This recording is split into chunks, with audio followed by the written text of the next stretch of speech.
So when the July days in Madrid, when the anarchists and the communists fought with each other inside the Republican zone, when there needed to be a scapegoat for that fighting, they turned on this tiny little party that everyone hated called the POUN.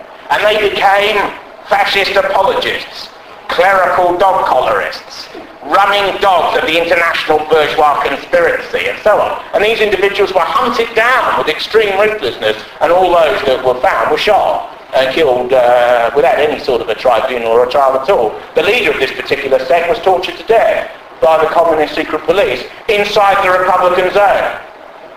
These incidents traumatized Orwell and made him a sort of critical figure of parts of the left on the left. We look back today through rose-tinted spectacles to a degree. When he wrote this sort of material, the world was still very much in the balance, and the forces against which he was inveighing in part, novelistically, could well have come to power.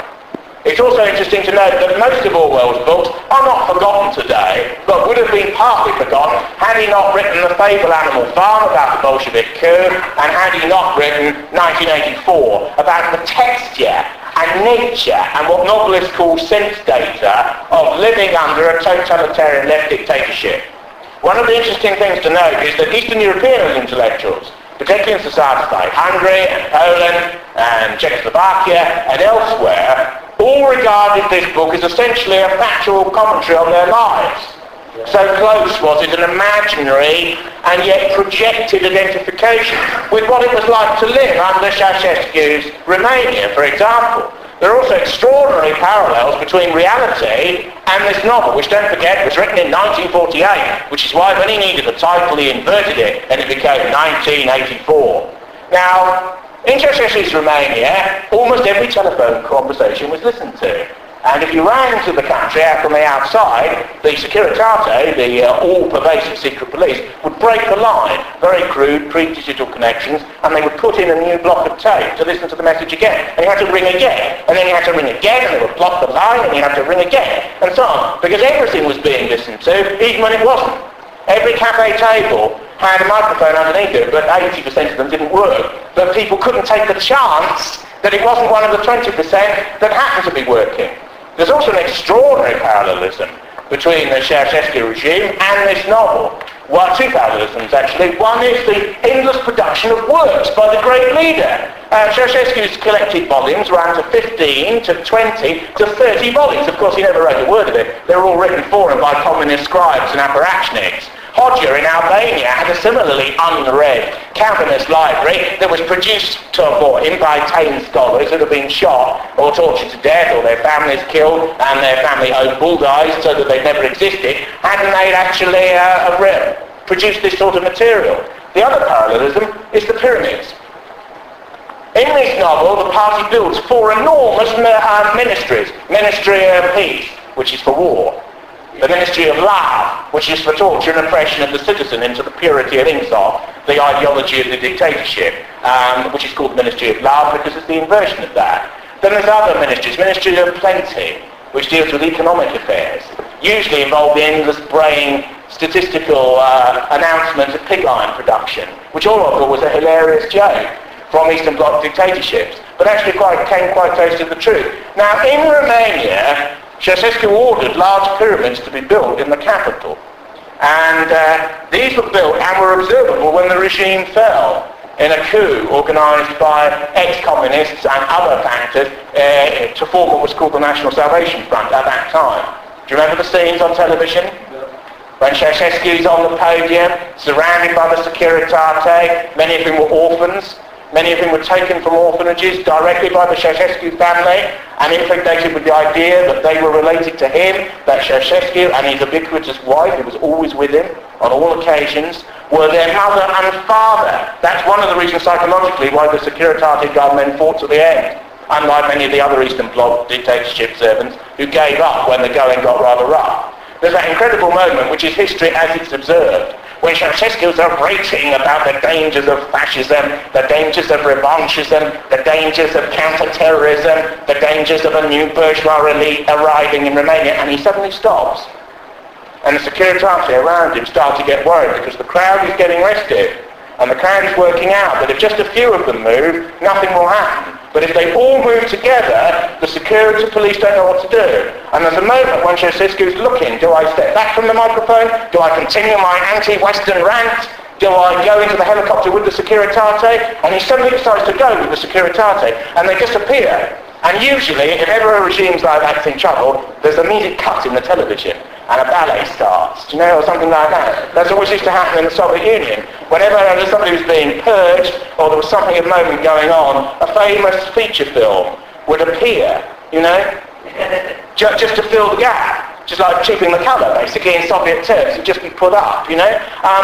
But the Romanian television just allowed it to run. And you could see the Ceausescu's running across the top of the roof, surrounded by Securitate who had their weapons out by then. And they got into the helicopter and went off, by which time the crowd, or mob, if you like, had broken into the bottom of the building and was coming up the building. And by then the whole structure was swaying. Later that day, of course, the Securitate got on top of many of the buildings and started firing down on the people. And many of them were determined to bring back the regime. Now, this novel is interesting because it radicalizes certain elements of communist rule.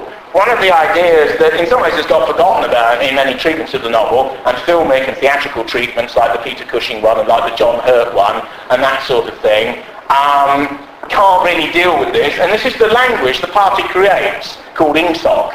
This is this all-purpose, jabbering, ideological Marxist-Leninist language, sometimes referred to as duck speak.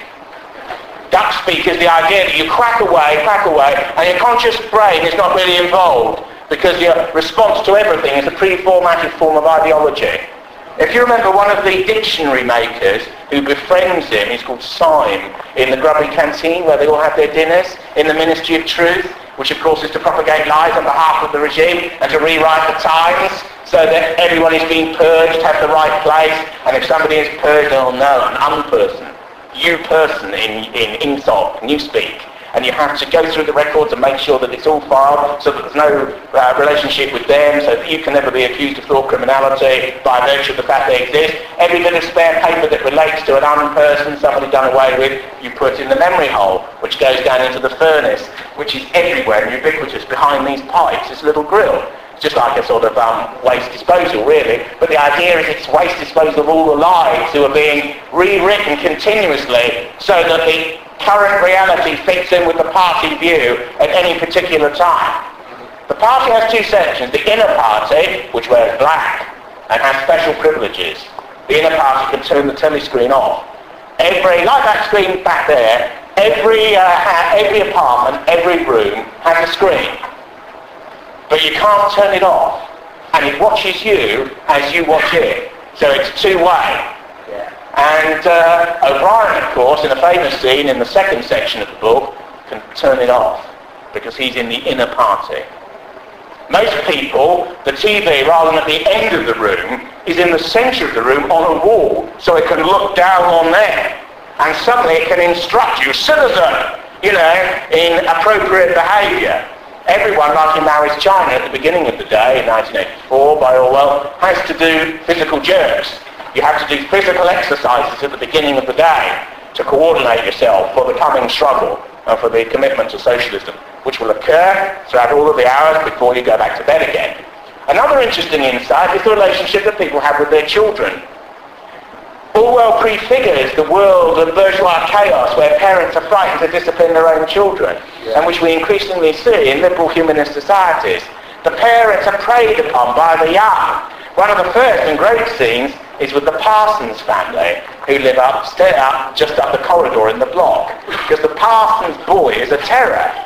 He accuses everyone of being, you're a thought criminal! He says, you're a nasty little vanguard against the proletariat elite! He screams that at everyone he meets. And he's got a pop gun. He says, you're going to burn, you're going to burn, you're going to the camps, you're going down the salt mines, blah! And his mother is sort of terrified of him, because to discipline him is to engage in the possibility of a counter-revolutionary act. So he knows that he's got his parents where he wants them by this endless sort of young pioneers brigading sort of behaviour, And it's a way of corralling the older generation